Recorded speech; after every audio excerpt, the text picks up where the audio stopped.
بسم الله والصلاة والسلام على سيدنا رسول الله. تعالوا نعمل النهارده بقى شوية كشري مصري جميل جدًا يا جماعة، كل سنة وأنتم طيبين. معانا هنا الحمص أنا نقعته من بالليل لمدة 8 ساعات، أمّا العدس أنا غسلته بس وعلى طول ولّعت عليه على نار عالية، أول ما يغلي هدّيت النار عليه عشان الحبة تطلع سليمة كده سليمة ومش معجنة ولا تقشّر.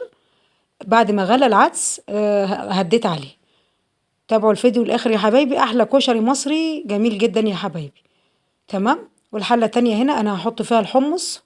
الحمص هنعمل معاه إيه، بعد ما نقعناه شطفناه شطفة حلوة حطيناه في قلب الحلة، حطينا فصين توم، حطينا شوية طماطم، عصير طماطم حوالي طماطميتين كده، طماطميتين حمر حلوين كده، وحطينا رشة حبة كمون ورشة ملح صغيرة وشوية شطة، وسيبناه على النار زي ما انتم شايفين كده يا حبايبي لحد ما يستوي. لو عجبكم الفيديو في بداية الفيديو كده يا حبايبي ان شاء الله كده حطوا لايك، حطوا لايك عشان اللايك بيرفع الفيديو، واعملوا اشتراك بالقناة، فعلوا جرس الاشعارات علشان كل وصفة من وصفاتي توصل لكم. شوية كمون وشوية ملح وشوية شطة وفصين توم دي على مية الحمص وهو بيستوي، تمام. في الاخر خالص هنعمل نص ليمونة نعصرها عليه، بس الليمون في الاخر خالص، تمام.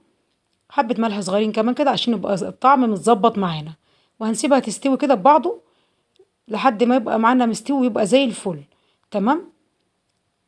صلوا على النبي كده واذكروا الله. ادعوا لأبويا بالرحمة والمغفرة. اللهم أسكن موتانا وموتى المسلمين الجنة والفردوس الأعلى من الجنة يا رب. اللهم أكرم نزلهم ووسع مدخلهم يا رب العالمين. هنا بعد الحمص ما استوى هنسيبه يستوي وهنحط عليه نص ليمونة، بس ما فيش بعد كده هنحط حاجة تاني.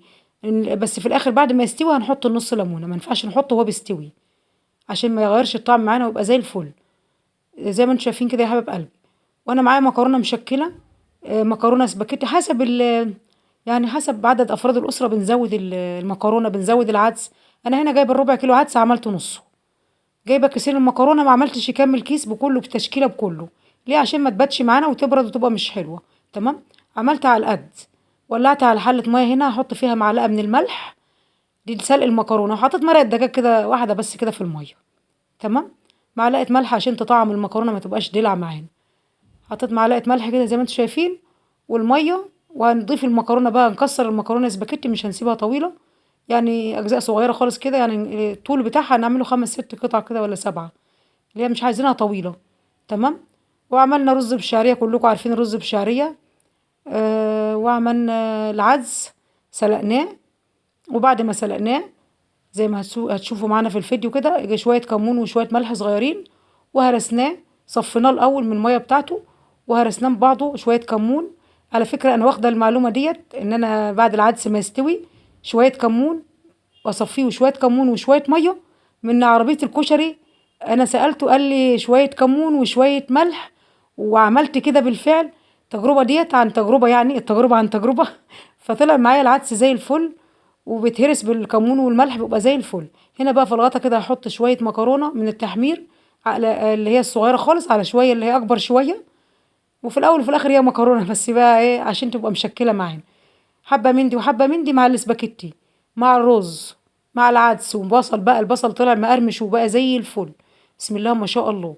عملت البصل قطعته زي ايه، شرايح طويلة كده، وعملته شوية ملح لحد ما دبل، حطيت على البصل شوية ملح، وبعد كده ضفت معلقتين من النشا حسب الكمية، وحوالي 3 معالق من الدقيق وسبتهم شوية كده، وقدحت الزيت، وبعد كده حطيت البصل في قلب الزيت. البصل طلعته على المنديل طلع معايا مقرمش وزي الفل لحد اخر لحد بصوا قعد كتير مقرمش، مش استطرى زي ما هو. هنا حطينا المكرونة في قلب الحلة بعد المية ما غلت، تمام. حبايب قلبي اعملوا لايك للفيديو.